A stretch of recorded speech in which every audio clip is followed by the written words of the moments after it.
नमस्कार छात्रों, आज के इस वीडियो में हम त्रिकोणमिति का परिचय के संबंध में बात करेंगे। चैप्टर 8 में है।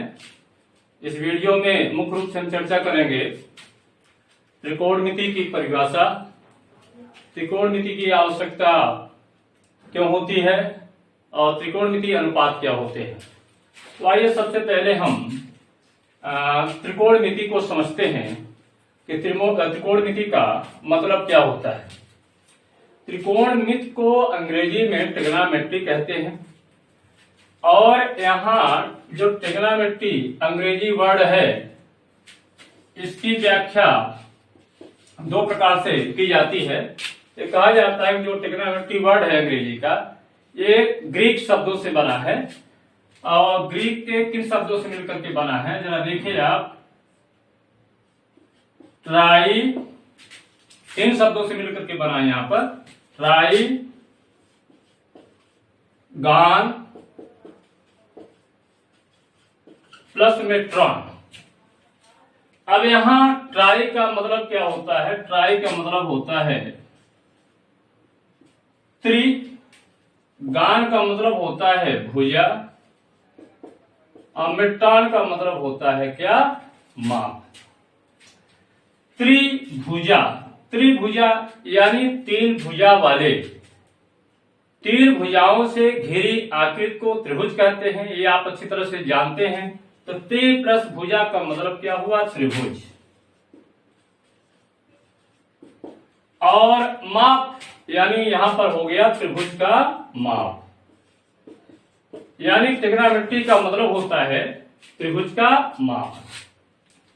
अब त्रिभुज में क्या होते हैं? कोण होते हैं और क्या होती हैं? भुजाएं होती हैं। कोणों और भुजाओं में क्या होता है? संबंध होता है। उन्हीं संबंधों का तो हम अध्ययन करते हैं। तो यहाँ पर त्रिकोणमिति का मतलब होता है, ट्रिग्नोमेट्री का मतलब होता है कि त्रिकोणमिति गणित की वह शाखा होती है जिसके अंतर्गत त्रिभुज के कोणों एवं भुजाओं का अध्ययन किया जाता है। दूसरे प्रकार से भी व्याख्या की जाती है इसकी। कहते हैं कि जो ट्रिग्नोमेट्री शब्द है अंग्रेजी का, दो शब्दों से बना है। ट्रिग्नॉन प्लस मेट्रॉन। यहां ट्रिग्नॉन का मतलब होता है त्रिभुज और मेट्रॉन का मतलब होता है क्या? माप। तो इसका मतलब वही निकला ना, त्रिभुज की माप। और इस प्रकार से त्रिकोणमिति के अंतर्गत हम किसका अध्ययन करते हैं? त्रिभुज के कोणों एवं भुजाओं के बीच संबंधों का। ये जो हिंदी वर्ड है त्रिकोण, क्या ये उचित शब्द है ट्रिग्नोमेट्री के लिए? तो जरा आप देखें, यदि हिंदी में इसको हम अलग करें, किन शब्दों से मिलकर के बना है? त्रिकोण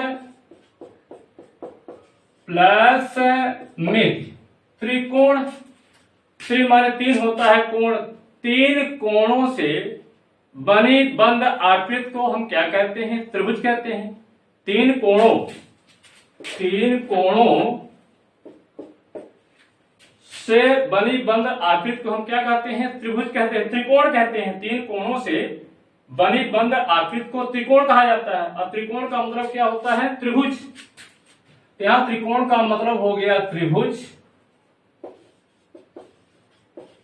और मिति का मतलब होता है माप। यहां से भी वही अर्थ निकल रहा है। इसका मतलब जो त्रिकोणमिति शब्द है हिंदी ट्रिग्नोमेट्री के लिए, ये उचित शब्द है। तो हम कह सकते हैं कि त्रिकोणमिति गणित की वह शाखा है जिसके अंतर्गत त्रिभुज के कोणों एवं भुजाओं के बीच संबंधों का अध्ययन किया जाता है। अब यहां जानते हैं त्रिभुज के कितने अंग होते हैं। टोटल कोई भी त्रिभुज हो, इसके टोटल 6 अंग होते हैं। आप जानते हैं 3 कोण होते हैं और 3 भुजाएं होती हैं। 3 कोण और 3 भुजाएं, अर्थात त्रिभुज के टोटल कितने अंग होते हैं? 6 अंग होते हैं। और एक कोणों और भुजाओं में बहुत गहरा संबंध होता है। तो त्रिभुज त्रिकोणमिति का अर्थ तो ठीक है, हमने समझ लिया। अब हम बात करते हैं कि त्रिकोणमिति की आवश्यकता किन परिस्थितियों में होती है। आप समकोण त्रिभुज से परिचित होंगे अच्छी तरह से। ये हमारा समकोण त्रिभुज है, जरा देखिए, और यहां पर ये 90 अंश का है, नाम दे दें ABC, और यहां पर 90 अंश के सामने की भुजा को कर्ण कहते हैं। अब मान लीजिए हम इस कोण के परिप्रेक्ष्य में बात कर रहे हैं, तो इसके सामने की भुजा को हम लोग लंबक कहते हैं। इसके इस भुजाओं का नामकरण का एक दूसरा रूप भी है, और इसको बोलते हैं आधार बोलते हैं। आपको ध्यान रखना, इस पर हम चर्चा करेंगे। फिलहाल हम यहाँ बात कर रहे हैं कि समकोण त्रिभुज में मान लीजिए कि इस भुजा की लंबाई है 3 मीटर, इस भुजा की लंबाई है मान लीजिए 4 मीटर, और आपसे कहा जाए कि बताइए जो कर्ण है, इस कर्ण की लंबाई अर्थात AC की लंबाई कितनी होगी, तो आप कहेंगे पाइथागोरस प्रमेय को याद करना पड़ेगा। तो जो पाइथागोरस प्रमेय है उसका हम उपयोग करते हैं। उपयोग किस तरह से किया जाता है? तीनों भुजाओं में क्या संबंध होता है? लंब का वर्ग धन आधार का वर्ग बराबर क्या होता है? कर्ण का वर्ग।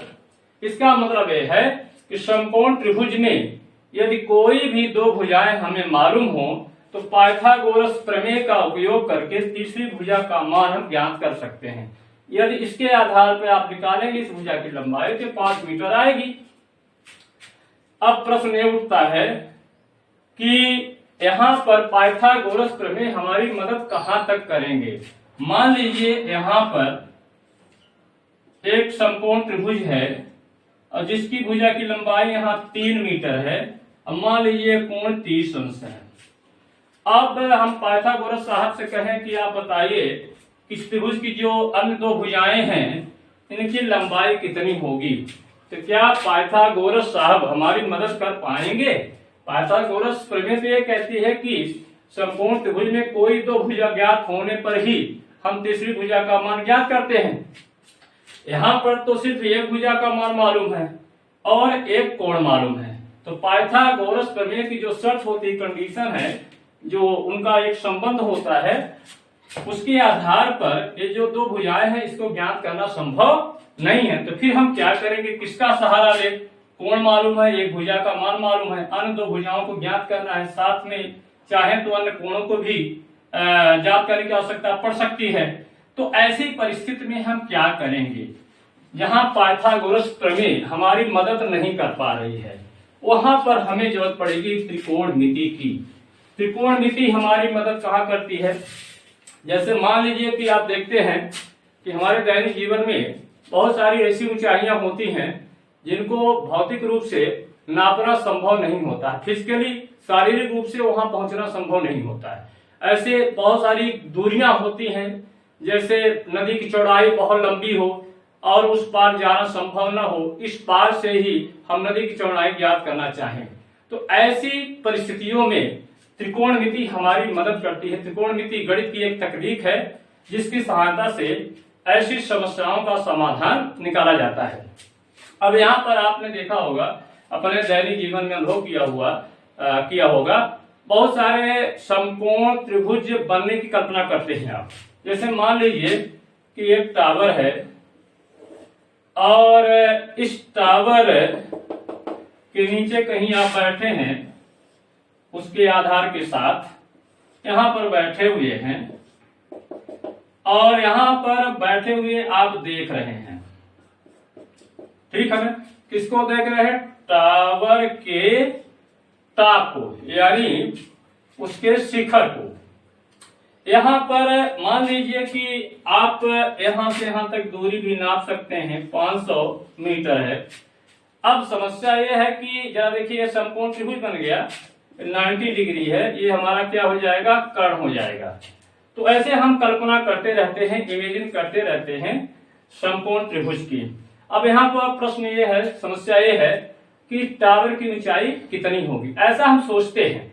तो यहाँ पर और यहाँ जो ये कोण है, इस कोण का मान भी हम ज्ञात कर लेते हैं। हमारे पास ऐसे इंस्ट्रूमेंट हैं, यंत्र है, जैसे प्रोटेक्टर है थियोडलाइट है, जिनकी सहायता से यहाँ से हम एंगल यानी जो कोण बन रहा है इसके चोटी का, उसको हम नाप सकते हैं। तो कोण हमें पता चल जाता है, यहाँ से दूरी पता है और ये ऊंचाई ज्ञात करनी है। ऐसी परिस्थिति में हमें त्रिकोणमिति हमारी मदद करती है।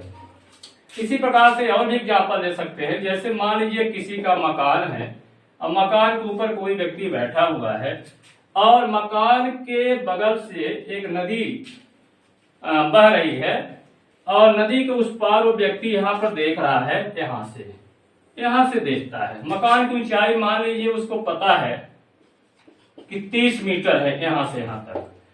अब यहाँ से एंगल भी पता कर लिया, मान लीजिए कोण भी कितना है, मान लीजिए उदाहरण के लिए 45 अंश है। अब वो ज्ञात क्या करना चाह रहा है, ये जो नदी है उस नदी की चौड़ाई ज्ञात करना चाह रहा है। तो यहाँ पर ये कोण है, ये 45, ये भी तो हो जाएगा, ये 45 है। मकान की ऊंचाई मालूम है, ये कोण मालूम है और हमको ये ज्ञात करना है। तो पाइथागोरस प्रमेय से न तो इस समस्या का समाधान होने वाला है, न तो इस समस्या का समाधान होने वाला है। तो यहाँ पर हमारी मदद कौन करेगा, त्रिग्नोमेट्री करेगी, त्रिकोणमिति करेगी। तो आइए हम देखते हैं कि त्रिकोणमिति हमारी मदद किस प्रकार से करती है।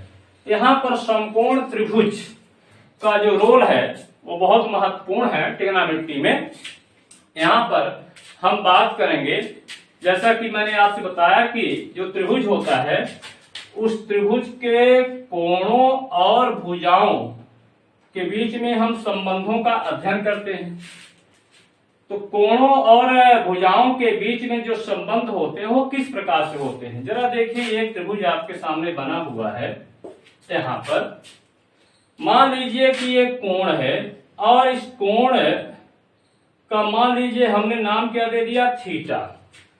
थीटा एक ग्रीक संकेत है जिसका प्रयोग हम करते हैं अज्ञात कोण को व्यक्त करने के लिए। जैसे एक्स वाई वगैरह का इस्तेमाल होता है, ऐसे थीटा भी एक संकेत है। अब यहाँ पर जैसे अब हम बात कर रहे हैं कि कोण और भुजाओं के बीच में संबंध कैसा होता है। जरा देखिए, अभी तक जो मान लीजिए कि हम आपसे बात करें, इसमें इस कोण के संदर्भ में हम बात कर रहे हैं। तो यहाँ पर यह समकोण त्रिभुज है। समकोण त्रिभुज की भुजाओं का अपना नाम है। 90 अंश के सामने की भुजा को हम कहते हैं क्या, कर्ण कहते हैं।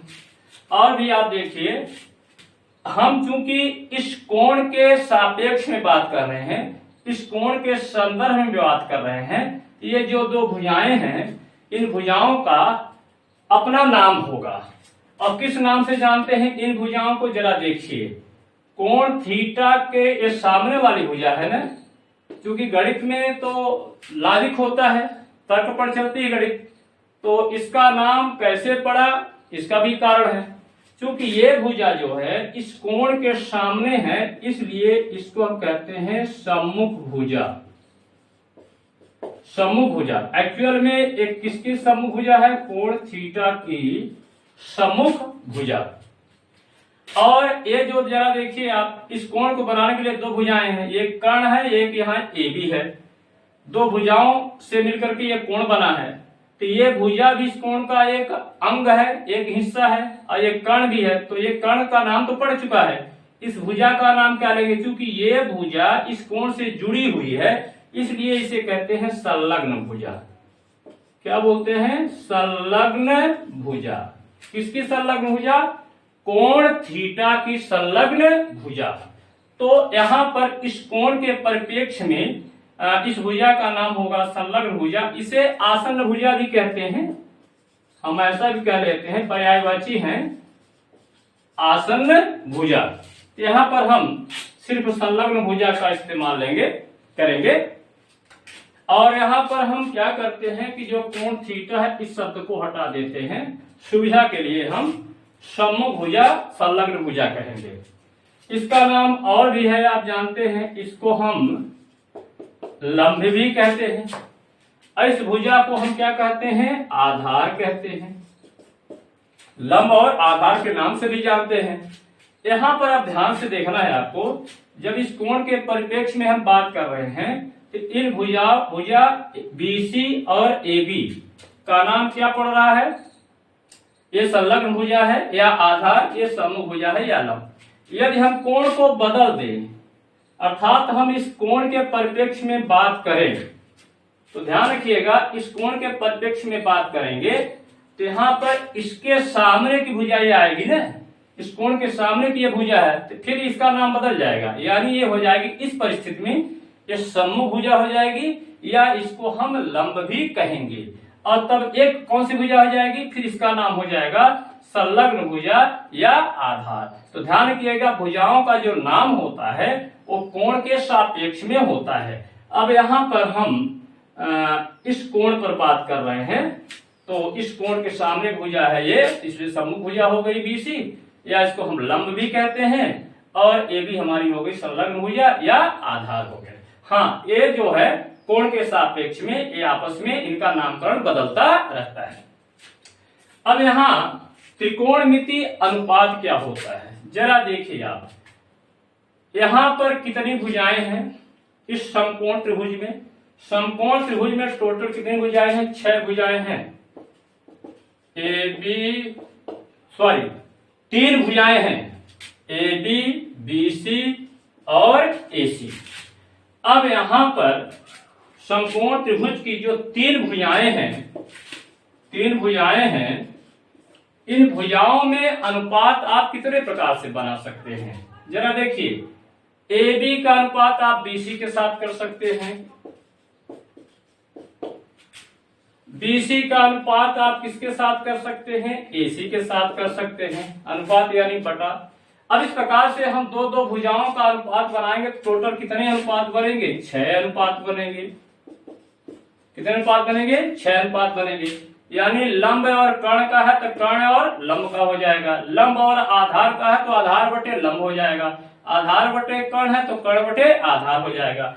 ये जो 6 अनुपात बनेंगे, क्या इन अनुपातों का संबंध इस कोण से है? निश्चित रूप से जो अनुपात बन रहे हैं समकोण त्रिभुज की भुजाओं के, इस कोण से गहरा संबंध है।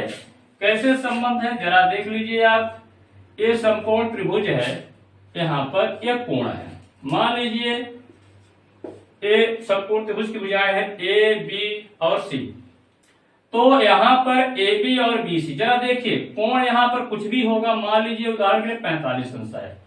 अब यहाँ पर आया है BC बटे क्या आया है? AB, अनुपात आ गया। अब यहाँ पर यदि कोण को हम बदल दें, मान लीजिए इतना कोण कर दें, यानी कोण हमारा घट गया। जब कोण घट गया तो यहाँ पर आ गया C'।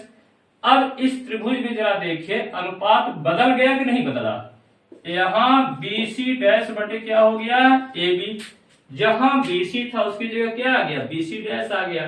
तो जाहिर है इसका मान अलग होगा, इसका मान अलग होगा। तो ये इसका मतलब है कि जब ये अनुपात बदलता है तो क्या बदल गया? कोण बदल गया।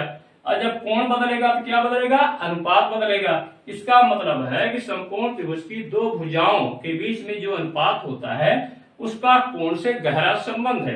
यानी कोण अनुपात को प्रभावित करता है और अनुपात, दो भुजाओं का अनुपात कोण को प्रभावित करता है। तो इस प्रकार से यहाँ पर कोणों और समकोण त्रिभुज की भुजाओं के अनुपात में गहरा संबंध होता है। एक्चुअल में यहाँ पर समकोण त्रिभुज की किन्हीं दो भुजाओं, समकोण त्रिभुज की किन्हीं दो भुजाओं के अनुपात को उस न्यून कोण का त्रिकोणमिति अनुपात कहा जाता है। ध्यान रखिएगा, यहाँ कक्षा 10वीं में जो त्रिकोणमिति हम अनुपात ले रहे हैं वो न्यून कोण के लिए है, अर्थात 90 अंश से कम के लिए त्रिकोणमिति अनुपात को परिभाषित किया जाए कक्षा 10वीं में। हालांकि ये त्रिकोणमिति अनुपात 90 अंश से अधिक के लिए भी सत्य होते हैं। और यहाँ पर साथ में 0 अंश और 90 अंश के लिए भी कक्षा 10वीं में परिभाषित किया गया है त्रिकोणमिति अनुपातों को। तो यहाँ पर जो भी हम बात करेंगे त्रिकोणमिति अनुपात का, वो 90 अंश या 90 अंश से कम कोण के लिए होगा। अब त्रिकोणमिति अनुपात की परिभाषा यदि हम देना चाहें तो किस प्रकार से परिभाषा दे सकते हैं? किसी समकोण त्रिभुज की किन्हीं दो भुजाओं के अनुपात को न्यून कोण का त्रिकोणमिति अनुपात कहते हैं। फिर से सुन लीजिए, समकोण त्रिभुज की किन्हीं दो भुजाओं के अनुपात को, किन्हीं दो भुजाओं, कोई भुजा ले लीजिए, किन्हीं दो भुजाओं के अनुपात को उस न्यून कोण का त्रिकोणमिति अनुपात कहा जाता है। अब यहां पर जरा देखिए आप कि त्रिकोणमिति अनुपात कितने बनेंगे। यहां पर देखिए, हमने अभी बताया आपको कि तीन भुजाएं होती हैं। अब तीन भुजाओं का यदि हम दो दो भुजाओं का अनुपात बनाए तो टोटल कितने अनुपात बनेंगे? 6 अनुपात बनेंगे। इसका मतलब है कि हमारे पास टोटल कितने त्रिकोणमिति अनुपात होते हैं? 6 त्रिकोणमिति अनुपात होते हैं। आइए देखते हैं कि वे त्रिकोणमिति अनुपात क्या क्या होते हैं। तो सबसे पहले हम लेते हैं सम्मुख भुजा और कर्ण भुजा के अनुपात की बात करते हैं, या इसी को हम ऐसा भी कह लें, लंब बटे आधार। संकेत क्या हो जाएगा? लंब क्या है? BC है। आधार क्या है? कर्ण क्या है? AC है। यहां पर गलत हो गया है, सम्मुख भुजा बटे कर्ण, तो यहां पर आ जाएगा आपका लंब बटे कर्ण। तो लंब हमारा क्या है? BC है और कर्ण क्या है? AC है। ये जो लंब भुजा और कर्ण का जो अनुपात बन रहा है, इस अनुपात को, इस कोण का क्या बोलते हैं हम? इसे हम बोलते हैं कोण थीटा की ज्या कहते हैं। कोण थीटा की ज्या कहते हैं। इसे अंग्रेजी में कहते हैं कोण थीटा का साइन। कोण थीटा का साइन कहा जाता है। अंग्रेजी में इसको कहते हैं साइन और हिंदी में कहा जाता है ज्या। तो यह कोण थीटा की ज्या है, अर्थात कोण थीटा का साइन। ध्यान रखिएगा, ज्या या साइन शब्द का उपयोग हमारे भारतीय गणितज्ञ आर्यभट्ट ने भी अपने ग्रंथ में किया है। अब इसका संकेत क्या है? तो यहां पर थीटा का जो साइन है, इसको लिखा जाता है शॉर्ट में SIN और यहां लिख दिया जाता है थीटा। यानी थीटा का जो साइन होता है उसका संकेत क्या होता है? साइन थीटा होता है। हाँ, एक गलती मत कीजिएगा, यहां साइन थीटा को आप साइन गुणे थीटा नहीं मानना है। ये गलती मत कीजिएगा कि जो साइन है वो SIN और थीटा का गुणा है। SIN का कोई मतलब नहीं है। यहाँ पर साइन थीटा एक संकेत मात्र है। किसके लिए? थीटा का साइन के लिए। शॉर्ट में क्या लिखा जाता है? Sine theta. तो साइन थीटा बराबर क्या होता है? सम्मुख भुजा बटे कर्ण या लंब बटे कर्ण होता है। आइए दूसरे हम त्रिकोणमिति अनुपात की बात करें। तो एक त्रिकोणमिति अनुपात हो गया, दूसरा क्या जाएगा? हम लेते हैं फिर से सम्मुख भुजा बटे, चलिए यहां पर अब हम ले लेते हैं संलग्न भुजा। संलग्न भुजा बटे कर्ण। संलग्न भुजा और कर्ण भुजा का जो अनुपात होता है, इसको हम ऐसा भी लिख लें, आधार बटे, सुविधाजनक होता है उच्चारण करने में, आधार बटे कर्ण। एक संकेत का सहारा ले। भुजा का नाम क्या है? संलग्न भुजा हमारी है AB और कर्ण हमारा क्या है? AC है। तो ये दो भुजाओं का जो अनुपात आया है, इसे हम कौन सा त्रिकोणमिति अनुपात कहते हैं? इस अनुपात को हम कहते क्या है? इसे कहते हैं कोण थीटा की कुज्या। इसे हम बोलते हैं कोण थीटा की कुज्या। अंग्रेजी में इसे कहते हैं थीटा का कोसाइन। थीटा का कोसाइन।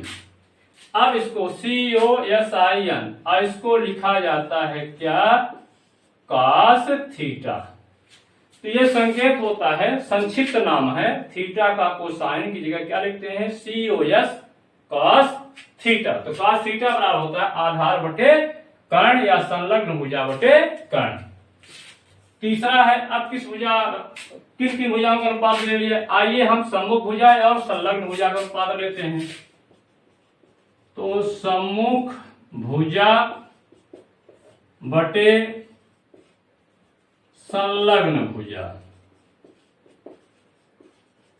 जिसको हम लंब बटे आधार के रूप में ले लें। ये दो भुजाओं का अनुपात है। नाम यहाँ क्या है, लंब क्या है, BC है, और आधार क्या है, AB है। ये दो भुजाओं का अनुपात है। इस अनुपात को हम क्या बोलते हैं, यह अनुपात का संबंध किससे है, कोण थीटा से है। तो इसे बोलते हैं कोण थीटा की स्पर्शज्या। कोण थीटा की स्पर्शज्या कहते हैं, कोण थीटा की स्पर्शज्या ऐसे लिखा जाता है। अंग्रेजी में आप कह लीजिए, इसे पूरा कह लीजिए, थीटा का टेंजेंट। इसे कोण थीटा का क्या बोलते हैं, टेंजेंट। ऐसे शॉर्ट में क्या लिखते हैं, TAN थीटा, टैन थीटा। तो टैन थीटा बराबर होता है लंब बटे आधार या समूह भुजा बटे संलग्न भुजा। चौथा क्या जाएगा, अब देखिए ये अनुपात हो गए। अब इन अनुपातों को आप पलट दीजिए, यानी हर को अंश बना दीजिए, अंश को हर बना दीजिए। ऐसी परिस्थिति में जो त्रिकोणमितीय अनुपात उसका नाम बदल जाएगा। तो सबसे पहले हम यहाँ देखते हैं, यहाँ आ जाएगा आपका क्या, इसको पलटिए, यानी कर्ण बटे सम्मुख भुजा, कर्ण बटे सम्मुख भुजा, यानी यहां पर आ जाएगा कर्ण बटे लंब। ये जो कर्ण बटे लंब आया है, यानी AC बटे BC, इसे हम कहते हैं, देखिए इसका उल्टा हो गया ना, यहां पर ज्या का व्युत्क्रम है, इसे बोलते हैं ज्या का व्युत्क्रम। व्युत्क्रम का मतलब होता है उल्टा। जैसे 5 का व्युत्क्रम 1/5, 1/10 का व्युत्क्रम 10, ये उल्टा है, चूंकि पलट गया है, अंश हर में हो गया, हर अंश में और अंश हर में हो गया है। इसे बोलते हैं ज्या का व्युत्क्रम। यहां भी हम कह सकते हैं किसका व्युत्क्रम, साइन थीटा का व्युत्क्रम। तो साइन थीटा के व्युत्क्रम को लिखा जाता है, इसे साइन थीटा का जो व्युत्क्रम होता है उसे बोलते हैं, पूरा उच्चारण करें, इसे कहते हैं थीटा का कोसेकेंट। इसको बोलते हैं कोण थीटा का कोसेकेंट। ऐसे शॉर्ट में हम लिखते हैं cosec theta, COSEC, cosec theta. इस प्रकार से हम कह सकते हैं कि जो साइन थीटा का उल्टा होता है क्या होता है, कोसेक थीटा होता है। त्रिकोणमितीय अनुपात जो cos थीटा है, इसका उल्टा करते हैं। यहाँ पर यहां लिख देते हैं, जरा देखिए, यहां पर कर्ण को ऊपर कर दें और संलग्न भुजा को नीचे कर दें। संलग्न भुजा यानी कर्ण बटे आधार, कर्ण बटे आधार। तो ये भुजाएं जो है ये भी पलट जाएंगी, AC बटे क्या हो जाएगा, AB हो जाएगा। इसको क्या बोलते हैं, इसको कौन सा त्रिकोणमितीय अनुपात कहते हैं। ये तो भी व्युत्क्रम हो रहा है, किसका व्युत्क्रम है, cos थीटा का, यानी कोज्या का। तो इसको बोलते हैं कोज्या का व्युत्क्रम। व्युत्क्रम माने मैंने बताया ना उल्टा होता है, यानी पलट दीजिए उसको तो व्युत्क्रम कहलाता है। तो यह कोज्या का व्युत्क्रम है। कोज्या यानी किसका, कोसाइन, या 60 में इसका हम लिख रहे हैं cos थीटा का व्युत्क्रम। तो जो cos थीटा का व्युत्क्रम होता है उसे हम क्या लिखते हैं, उसे हम लिखते हैं थीटा का सेकेंट कहते हैं, थीटा का सेकेंट। और इसे लिखते हैं 60 में सेक थीटा। इस प्रकार से ये हो गया। अब एक और बचा हुआ है त्रिकोणमितीय अनुपात, किसका, व्युत्क्रम tan थीटा का, तो यहां हम इसको 60 में लेते हैं, आधार बटे लंब कर देते हैं, आधार बटे लंब, ये दो भुजाओं का अनुपात हो गया, AB बटे BC, AB बटे BC। ये उल्टा किसका हो रहा है? tan थीटा का। इसको हिंदी में बोलते हैं इस पर सज्जा का व्युत्क्रम, यानी tan थीटा का व्युत्क्रम। और tan थीटा का जो व्युत्क्रम होता है उसे हम कहते हैं कोटैजेंट। किसका? थीटा का, थीटा का कोटैजेंट। यहां पर थीटा का कोटैजेंट को लिखा जाता है 60 में क्या? Cot theta. तो कॉट थीटा किसका व्युत्क्रम होता है? ये tan थीटा का व्युत्क्रम होता है। इस प्रकार से ये 6 त्रिकोणमितीय अनुपात होते हैं। यहाँ पर 3 जो त्रिकोणमितीय अनुपात होते हैं व्युत्क्रम होते हैं, और जो मुख्य हैं वो 3 होते हैं, साइन, कास और tan होते हैं। यहाँ पर समराइज करके हम यहाँ लिख दें 60 में, आपको याद करने के लिए, तो ये हो जाएगा साइन थीटा बराबर होता है लंब बटे कर्ण, या इसी को लिख सकते हैं सम्मुख भुजा बटे कर्ण। दूसरा होता है कास थीटा बराबर क्या होता है? आधार बटे कर्ण,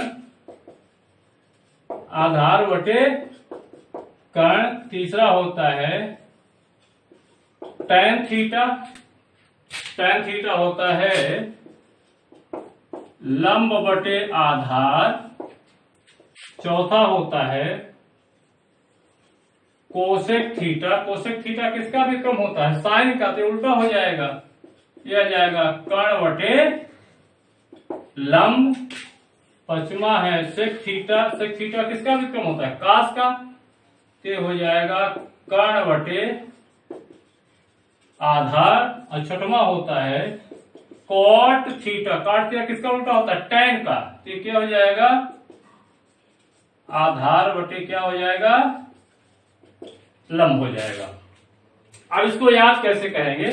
जैसे यहां पर मान लीजिए लंब को हमने संकेत क्या दे दिया? L, और कर्ण जैसे हम अपने नाम की स्पेलिंग लिखते हैं तो उसी हिसाब से कर्ण में के आ गया, लंब का L आ गया, पहला अक्षर। अब आधार को दे दें A। ये संकेत की सहायता से यदि इसको हम समझने का प्रयास करें तो L, A और K का मतलब कर्ण हो गया, L का मतलब लंब हो गया, A का मतलब हो गया आधार। अब ये भूल जाता है, भूले ना, इसको याद रखने के लिए हम क्या सहारा ले लें? कोई ट्रिक होनी चाहिए। तो आइए हम ले लेते हैं, एक शब्द है, याद करने के लिए कुछ भी बहाना चलेगा ना। लाल बटे, यहां डबल के है, याद रखिएगा। इसको ऐसा हम पढ़ते हैं लाल बटे कक्का कहते हैं।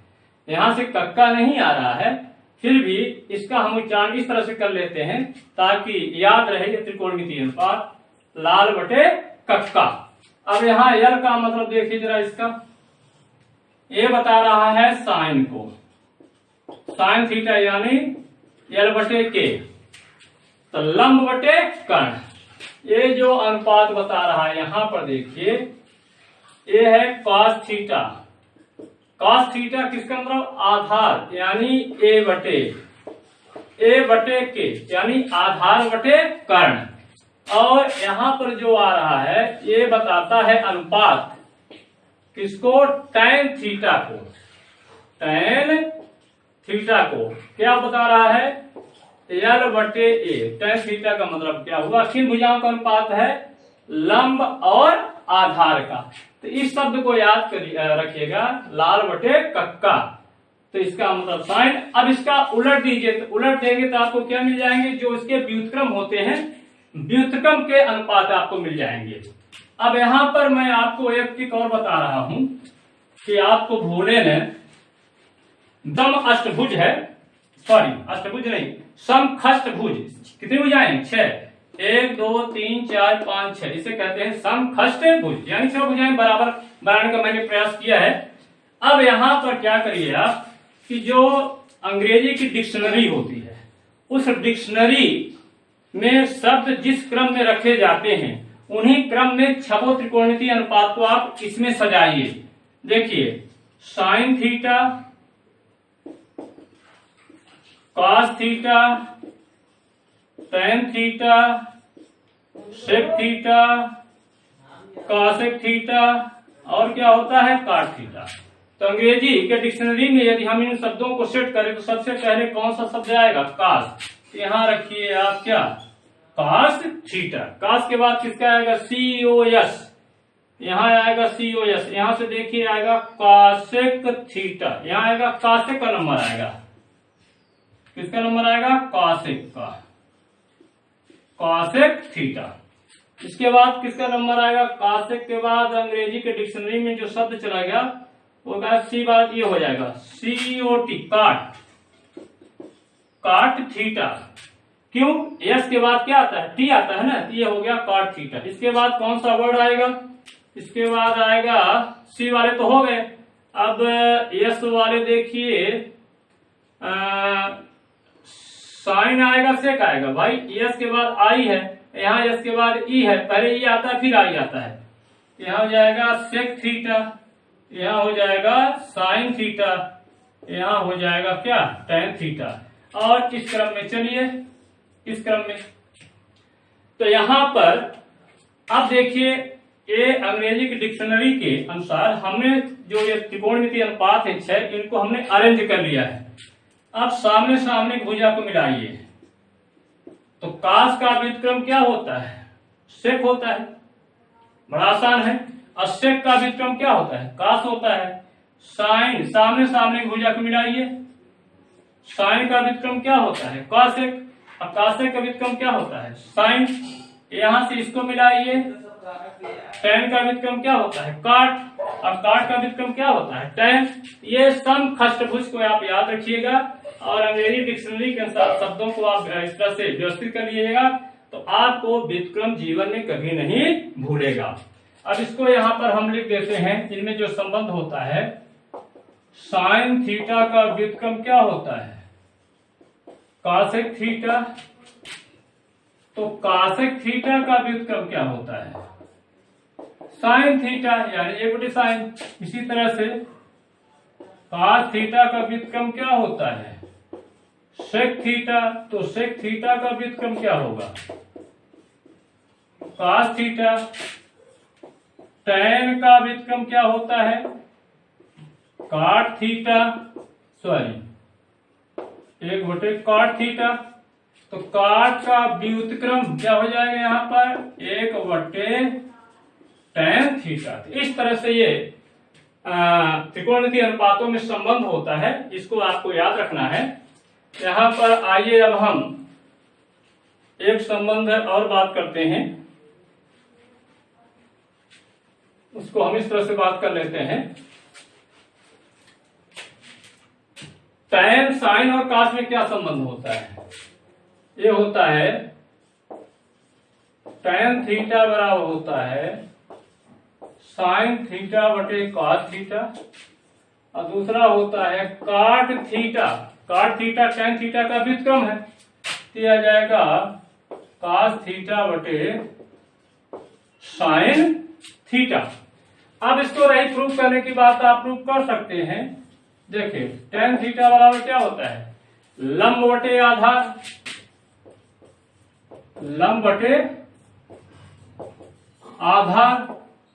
अब इसमें ऐसा करते हैं कि ये लंब भुजा और आधार भुजा का अनुपात है, हम कर्ण का अंश और हर में भाग दे देते हैं।